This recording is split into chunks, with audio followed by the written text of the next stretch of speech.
The sun had already bruised the horizon by the time Caleb Thorne saw the vultures. Black silhouettes circling low, like curses stitched into the sky. He shifted in the saddle, muscles aching from sleep lost and labor unwanted, and nudged the mare toward the ridge. The wind smelled like copper and dry heat, like the kind of death that leaves no answers. He found the boy beneath a brittle mesquite bush, curled like something too small to survive. Dust caked his cheeks, a thin cut lined his brow, and his tiny ribs rose and fell like old bellows trying to remember how to breathe. Caleb dismounted slowly, boots crunching gravel and guilt. He didn't speak. Just stood there, hands shaking, staring at the child as if he were staring down a ghost. The boy's eyes opened, black and unblinking. They didn't plead. They just waited. And something deep inside Caleb, something rusted shut since the day the ground swallowed his wife, gave a small and painful groan. He gathered the child into his arms without a word. The boy didn't resist. He weighed less than a sack of feed, yet Caleb's legs buckled slightly as he lifted him, as though the weight was measured in something more than flesh. By the time they reached the ranch, dusk had spilled across the valley. The place looked the same as it always had, weathered porch, broken fence, shutters hanging like wounded birds, but it felt different with a child in his arms. He set the boy down in the wash basin by the hearth, lit the oil lamp, and searched for the old cloth embroidered with lavender sprigs. His wife's hands had sewn that thread. He hadn't touched it in 2 years. The water steamed as he rinsed the boy's cuts. The child didn't flinch. Just stared at Caleb, silently, like he was trying to remember a face he'd never seen. Caleb, too, said nothing. The silence between them was its own kind of language.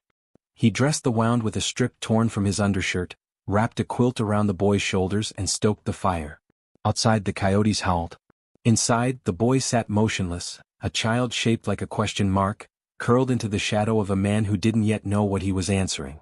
Caleb poured himself a finger of whiskey but didn't drink it. Just held the glass, felt it sting in his palm. The boy's breathing slowed. His eyes drooped. He fell asleep with his hand curled around the edge of the quilt, as if afraid it might be taken from him in the night. Caleb didn't sleep. He sat in the corner chair, the one she used to sit in with her sewing basket, and watched the fire devour wood slowly. Every crackle reminded him of the sounds she made giving birth, until the silence that followed. The child they buried. The whispers in town. Apache blood, they said. Cursed. Savage. He hadn't corrected them. He hadn't had the strength. At first light, Caleb rode into town with the boy nestled in a saddle blanket against his chest. Heads turned. Some looked away. Others didn't bother with subtlety. Old May squinted at him from her porch, lips pinched like a purse string. You never learn, do you, Caleb? She called as though she were handing out kindness and he had refused it. He didn't reply. At the general store, Sheriff Rusk leaned on the doorway, thumbs hooked into his belt. You harboring trouble again? He asked, eyes flicking to the boy. He's hurt. Needs medicine, Caleb said. Plenty of folks hurt, Rusk muttered. Plenty of folks gone hurt worse if you keep making choices like this. Caleb bought a tin of salve, a can of beans, and a small wooden rattle, unsure why. The storekeeper handed them over without looking him in the eye.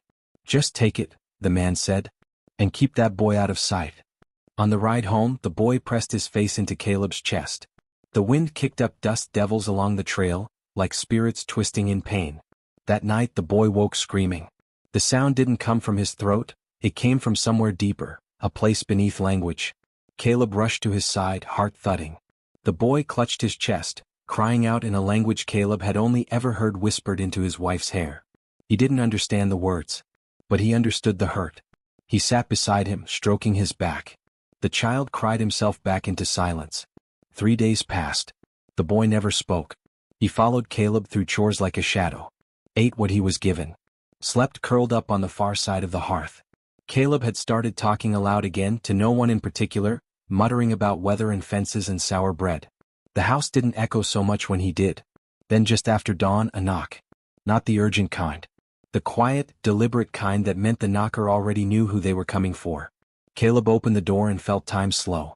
She stood there in a wool wrap, dust on her hem, her long black braid like a single sentence carved in ink. Her eyes were like the boy's, wide, dark, assessing, but sharper. They did not ask. They measured. Behind him the child stirred. The woman nodded slightly. His name is Tahoma, she said. Where did you find him? Caleb opened the door wider, unsure why. She didn't step in. just looked past him at the boy who stood barefoot near the hearth, hands at his sides. "He doesn't know me," she said after a moment. "But I'm his blood." "You his mother?" "No." He offered her coffee. She declined. She asked to stay the night. "The barn will do," she said. He brought her a blanket and a lantern. She took both without thanks but with dignity. That was thanks enough. The next morning she helped gather wood. Said nothing as he fed the horses. They ate together on the porch. He chewed slow, she watched the sun climb. He told her his wife had died in the snow. She nodded once. "Childbirth," he said. Still no words. Just the soft exhale of someone who understood pain needed no embellishment. That night she sang. Low and broken like the bones of old trees. The melody clung to the rafters and slid into the boy's dreams. He didn't scream. He turned toward the sound and for the first time sighed. Caleb lay awake, hand on his chest, feeling something thrum to. It had been still for too long. The following day he found a rattle tucked into the hay in the barn. Apache make. The same shape his wife once held while humming to the unborn child who never heard her song. He found Nita brushing the mare. "Why haven't you taken him?" he asked. "He is not mine," she said. "I was told to bring him home. Unless he found another one." He stared at her. She stared back. "I don't know if I'm fit to raise a child," he said. "You gave him water," she replied. And silence. Both are sacred. That night the storm came. The wind howled through the valley and the animals bucked in panic. When Caleb ran to secure the gates, he realized the boy was gone. They found him at the edge of the ravine, standing still before a rattlesnake that hissed with promise. Caleb moved. Too slow. The snake struck. But Nita's knife flew faster. One throw. One still serpent. Tahoma wept in her arms, the storm soaking them both. Back at the house, Caleb sat with his leg propped up, fang grazes already swelling. Nita ground herbs in a wooden bowl, whispering words that sounded like medicine. She pressed a paste to the wound. He winced. "I thought you weren't his mother," he murmured. "I'm not," she replied. "But I know what it is to need saving." He watched her tend to the boy, wrapping him in fresh linen, stroking his damp hair. "Will you take him now?" he asked. She didn't answer. Outside, horses approached. Flames bobbed in the dark. Settlers. 3 of them. Faces red from drink. Guns slung low. "You again, Thorn?" one called. "You forget what your Apache wife cost this town?" They saw the child. One stepped forward. "Time you stop collecting ghosts." Caleb stepped onto the porch, rifle shaking in his grip. Nita stepped beside him, bow drawn. The wind fell silent. Then came a voice behind the men. "Sheriff Rusk." He rode slowly into view, saw the weapons, the fire, the boy. He looked at Caleb for a long time. Then spat in the dust. "Get off his land," he said. "This man's done more good than any of you ever dared." The settlers hesitated. Then turned. The firelight faded with their retreat. Inside, Tahoma held the rattle. His eyes, wet and wide, watched the porch. The next morning the light was gold again. Nita packed her satchel. Caleb stood by the fence, one hand in the pocket of his worn coat. "He stays," she said simply. He nodded. "Will you come back?" She looked at him. Her face didn't soften, but her eyes did. "If he remembers my name," she said. She mounted her horse. Tahoma ran out the door, barefoot, blinking in the morning light. He raised the rattle. "Nita," he said softly. She turned in the saddle. Her mouth curved. Just a little. Then she rode west, the wind catching her braid like a flag. Caleb stood there, the boy's hand in his, the porch behind them no longer empty. Some wounds don't close with time. They close with grace. Not loud, not proud, but in quiet choices and shared silence. Sometimes you don't need to be born to someone to belong with them.